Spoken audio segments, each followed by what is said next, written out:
In a lot of homes across the country, a turkey will be served on Thanksgiving.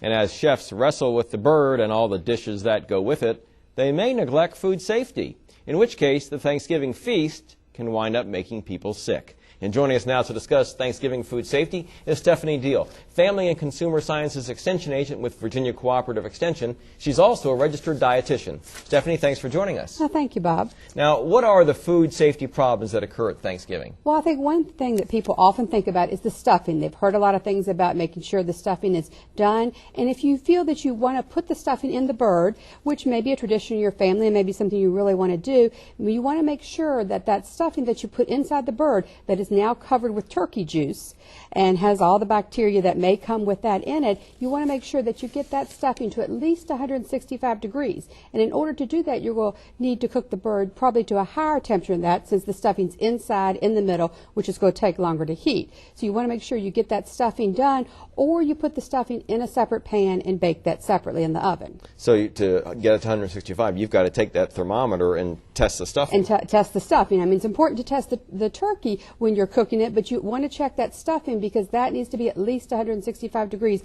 in order to make sure that it's safe to eat. Do you recommend cooking stuffing in the bird? My recommendation would actually be to cook it in a pan or to make my favorite dressing balls and put those in a pan in the oven. Okay. And what if you don't have a thermometer? You decide to put it in the bird and you want to check it with the thermometer. If you don't have one? If you don't have one, you want to make sure that the juices are clear. The only way you know for sure is with a thermometer, which is a fairly inexpensive thing to purchase, but if you don't have one, make sure that all the juices are completely clear. Okay. Now, what about the turkey?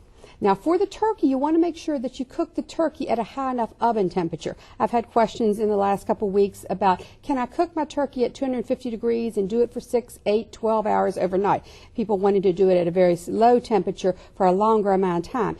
The recommendation by USDA is to cook your turkey at least 325 degrees oven temperature, so that you can reach at least 165 degrees minimum internal temperature of that turkey in as short amount of time as possible. If you stretch it out too long, that turkey sits too long at the wrong temperature. It sits between 40 and 135 degrees, which is the temperature danger zone where bacteria multiply quite rapidly. Okay. So how long, when you say the turkey, its internal temperature with the thermometer has got to reach what? It's got to reach a minimum of 165. And now a lot of people are going to say, well, I want my turkey to get to 180. That's perfectly fine.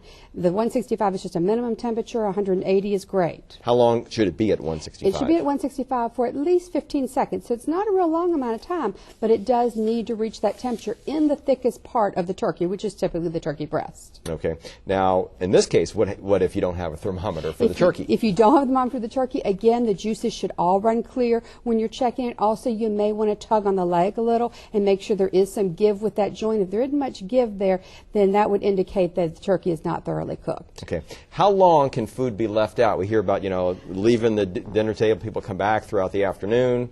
Right. A lot of times people will set things out for lunch, and then people will come back throughout the afternoon and snack on it, and they'll come back at dinner and eat again.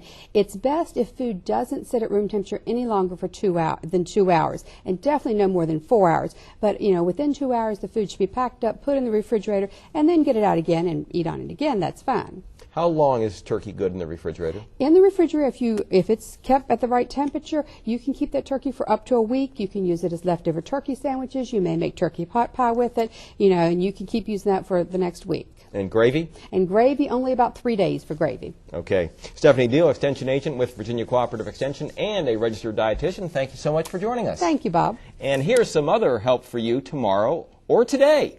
Turkey producer Butterball has a turkey talk line. You can call toll-free 1-800-288-8372. And now let's send it